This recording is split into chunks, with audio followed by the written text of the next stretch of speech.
I believe this is the right thing to do if we want to attract and retain new officers as well as experienced and certified officers.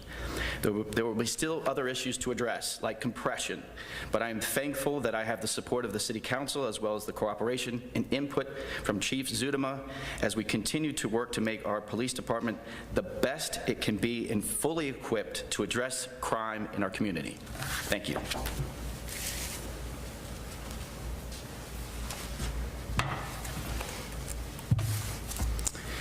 Good morning, and I want to first thank the city manager and the mayor as well as members of council for their continued support. This is something that I've enjoyed throughout my tenure as a police chief here. In terms of violence, our city is better than this, and you heard the mayor say very correctly that there's no place for this type of violence in our city.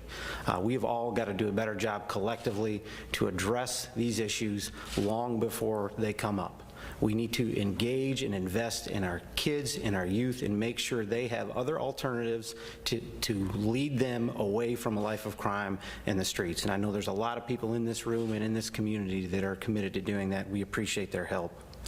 We really think this salary increase will be a game changer for us. As you heard the city manager say, we've been struggling like a lot of other law enforcement agencies across this nation to recruit and retain qualified people. And so this is a major step forward in the right direction.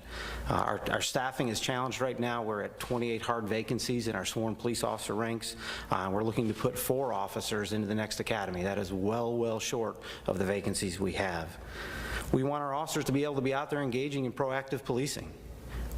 Right now, our staffing levels as they are, they're running from call to call. We know the importance of building trust and relationships in our community and how that will help us overall as a community stay safe, but it's challenging to do that right now with our staffing levels. So we're hoping, again, this increase will help get more officers in, retain the great officers that we already have, and give them more time to do that engagement when they're not on calls for service and build that trust. We also need the community's help. We need the community's help when it comes to dealing with any crime, but especially violent crime.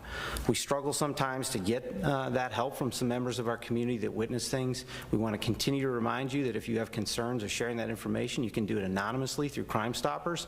That is a very important tool to use for folks who don't want to necessarily be named or come forward as a part of an investigation.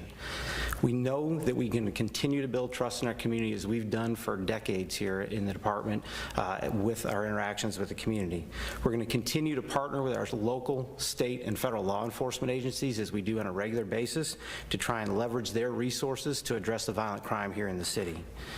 Public safety is our #1 priority, plain and simple.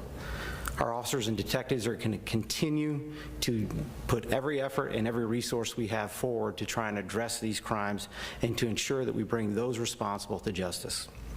Again, I'm very grateful for the support of our city manager, our council, and our community. Together, we will all ensure that Lynchburg remains a safe place and a great place to be. And I'll turn it back over to the mayor at this time. Thank you, Winter and Chief Zudema. I want to thank Chief Zudema and the city manager, Benda, for Mr. Benda, for working so diligently to find solutions to address the issues before us. I want our citizens also, as Chief Zudema said, public safety is virtually important to everyone in the department and also everyone on City Council. And we realize that it's just one step in ensuring our police department has the resources that it needs to succeed. In closing, as Chief Zudema said, the problem of violence in our community cannot be solved by the police alone. All of us have a role to play. It's all about parenting, family, community, education, opportunity, poverty. Until we move forward and address some of these issues, we cannot see a whole lot of change. So I think the community really needs to continue and even do more to impact this. Thank you very much, and now I'd like to open it up to questions. I got a question for Chief. Chief, how are the officers holding up? Not long ago you mentioned that you were pulling some of them from specialized units to kind of work the field, if you will. How are they holding up with all that's happening, and how are you doing as the chief of the police? No, I appreciate it, Andre. Our officers are tired, very honestly.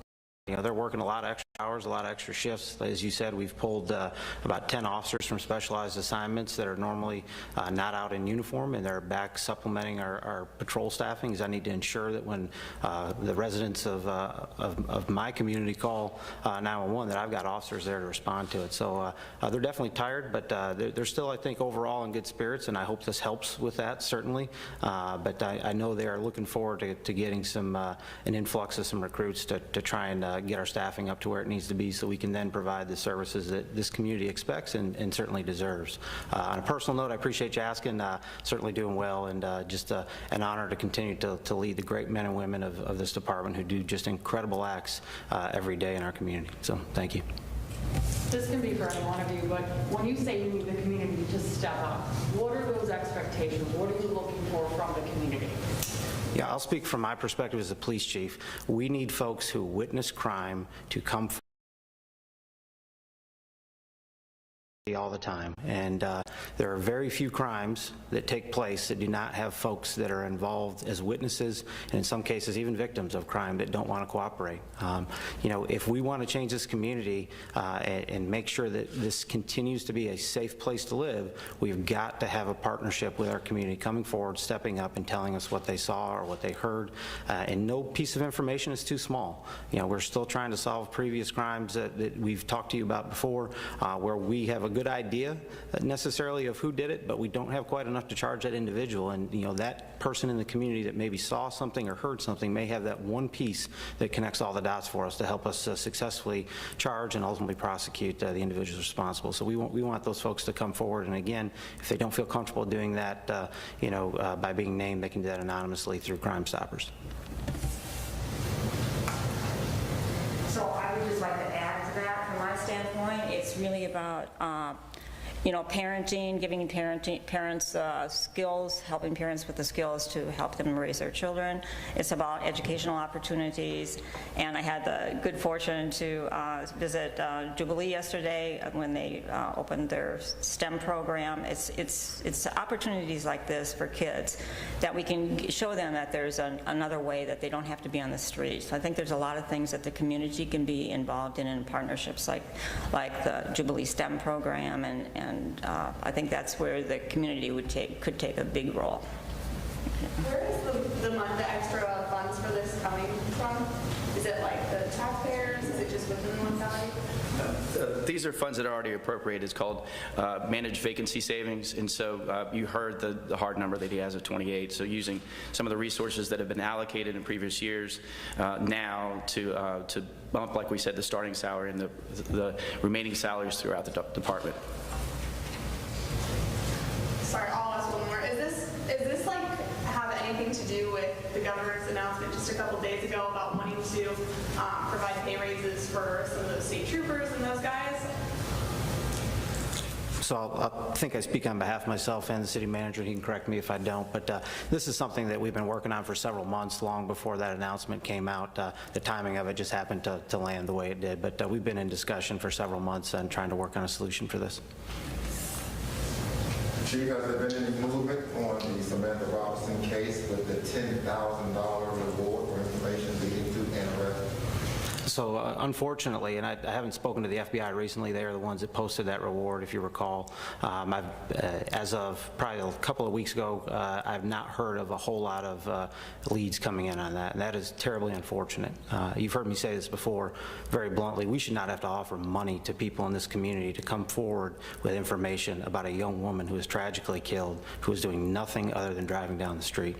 But we put that out there, understanding the world we live in and hoping that will incentivize people to come forward. But as of right now, I know we've gotten some tips and leads on that, but that is still an open and active investigation. So we are encouraging folks who listen to this, watch this, or hear about this to please come forward with information so we can solve that murder and hold the person responsible for it accountable. In October, you guys had to move around some folks within your department out of specialized units to go out and patrol. Because of that, you know, there might be some lack in that community engagement. Are you guys noticing that on your end? And if so, I mean, if that lack of community engagement, is that maybe creating this divide right now to not allow the community to then step up and help you guys out? It certainly impacts. I wouldn't say it's creating a divide. I think, we're still out there engaging every chance we get with our community at a variety of functions and events and one-offs and, just an officer stopping their car, talking to a kid on the side of the street, things like that. But absolutely, the staffing impacts our ability to go out there and do those things. And so, it's been kind of a perfect storm over the last couple of years with everything that's happened, and now with staffing levels being low, and it definitely challenges our capacity to engage the community at a level that's meaningful to us. There was one time that they was talking about taking the policemen out of the schools. Do not, please do not, remove any officer out of any school that we have here. The teachers, children, or whoever is in that building feel more safe to have the officer at the school. Do not. Even if you got to train somebody else that is not a policeman, but you have somebody in your system up in that school, because you really need one when them buses stop up there.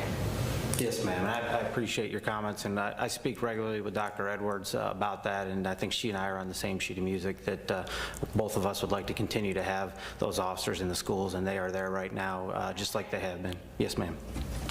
And Chief, just to make sure I understand right, those officers who are making below that figure now will be brought up to that in the new year? Yes, so January 5, the folks that are at below that, everyone will get that. It's roughly a $10,000 increase from the starting salary now. That will be carried through the ranks. That's correct. And with that $50,000, I mean, one, do you think that is enough to attract officers? And two, I mean, is there anything else on the table aside from an increase in pay? Yeah, so as you heard, I'll answer the second part first. As you heard the city manager say, this is the first step. We are still continuing to work on the compression issue. That's something that if you've been at council meetings, you've heard council members speak about, and certainly the manager speak about, and people like me speak about. So that's something we're continuing to work on in the upcoming budget. And I'm sorry, Kristen, remind me your first question, the first part of that. Do I think that's going to be enough? Yes. Yeah, absolutely. I think it's going to be enough. It doesn't mean that, law enforcement across the country right now has seen a significant number of decline, a significant number of applications. That's everywhere. There's just not as many people wanting to get in this line of work because a lot of different reasons, and we could talk for hours on that. But I do believe that that salary makes us the absolute leader in this region, and will hopefully not just attract new officers, but my hope is that there's certified officers around the state that will look at Lynchburg, that will look at the cost of living here, very honestly, which is low compared to a lot of other areas, and they will look at the great community that we have here and all that it offers, and they will look at the salary we're offering, and hopefully that package is very attractable to them. Bryson, and then one more question. Yeah, one question. Any more questions? Okay. Thank you all for being here.